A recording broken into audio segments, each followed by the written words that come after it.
waxaan ku mahad celinaynaa reer Jubbaland oo na soo dhaweeyay naguna soo dhaweeyay magaaladoodii laakiin maanta halkan aan joogno waxaa ka muuqata sharaf iyo diilo ciidamo Soomaaliyeed oo isku dhaf ah oo labisan oo u eg qarannimadii Soomaaliyeed diyaarna u ah dalkooda inay ka xoreeyaan cadowga waa horumar iyo sharaf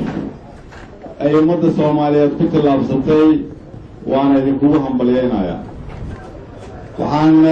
mahad halkan uga dirayaa ciidamada walaalaheen ee AMISOM gaar ahaan ciidamada Kenya iyo Ethiopia oo ciidamadeena ku caawiyay tababarada kala duwan oo iyaguna qayb ka ahaa amniga waxaan leenahay waa ku mahadsantihiin waxaan idinka gaar ahaan idinkaga mahad celinayaa inaad dalkiina ugu hibayseen waxa ugu qaalisan oo dal loo hibay dhiiggaada iyo naftaada inaad soo diyaariseen inaad naftiina gelisaan dalkiina waa idinku ammaanaynaa abaal baan idinkaga haynaa inteena kale oo madax iyo shacab ah madaxdeena waxaana ka rabaa inaan idinku maamulno cadaalad qalabka iyo mushaarka iyo xaqa aad leedihiin inaad bil walba heshaan wasiirkii gaashaandhigga iyo ra'iisul wasaare ku-xigeenka way fadhiyaan waxaan leeyahay waa in wax walba ka dhiman la idiin soo dhammaystiraa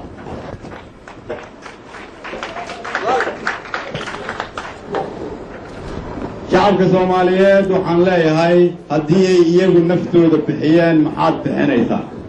haddii dhiigooda bixiyeen maxaad bixinaysaa intaasi kadib mas'uuliyiinta ayaa waxa ay booqasho ku tageen tuulada Goobweyn oo qiyaastii u jirta Kismaayo 12 kiiloomitir halkaasi oo ay iskaga daraan webiga Jubba iyo Badweynta Hindiya waxaana halkaasi waftiga ku soo dhaweeyay shacabka ku dhaqan tuuladaasi oo horeyntiina waxa halka hadal kooban ka jeediyay madaxweyne Axmed Maxamed Islaam Axmed Madoobe sharaf weyn oo inaan maanta joogno tuulada Goobweyn oo aan soo maray isku darka webiga iyo badda webiga Jubba iyo badda halka iskaga daraan waxa maanta horteena fadhina waa shacabkii reer Goobweyn oo u xiisaysan una soo dhaweynta golaha wasiirada ee ra'iisul wasaaraha iyo ku-xigeenka ay hogaaminayaan waftigooda booqashada ku joogay iyo shirkooda golaha wasiirada oo ka dhacay magaalada Kismaayo mudane ra'iisul wasaare shacabku sida ay ka hadlayaan waliba wixii iyaga ka sii dambeeyay reer Goobweyn way ka sii nolol adag yihiin iyaga ugu roon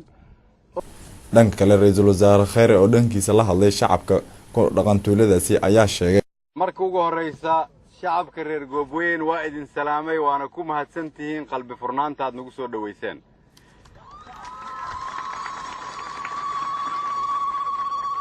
marka labaad waxaan rabaa inaan halkan uga mahad celiyo ciidamadii Soomaaliyeed iyo kuwa ajnabiga ahaa iyo ciidan walba iyo madaxtinimada madaxweyne Axmed oo suurto geliyay inaan maantay annagoo nabada meeshan ku caweyno ciidankii ka qayb qaatay sugidda amnigaas mahad ayaan u haynaa kuwii ku geeriyoodayna waxaan leenahay Ilaahay jannada ha idinka waraabiyo waxaad u dhimateen xorriyadda ummaddiina waxaan la qabaa madaxweyne Axmed dawladda federaalku waxay ka qaadan doontaa kaalinteeda in wax walba oo aad xaq u leedihiin la idin siiyo caawinaadda aad codsateenna waa la idin siinayaa haddii Ilaahay yiraahdo madaxweynahan kala tashan doonaa way maqlaayaan wasiiradii waxaan ka codsanayaa dadka Soomaaliyeed oo halkan jooga oo dhibaatada sheegtay in dhibaatadooda wax laga soo qabto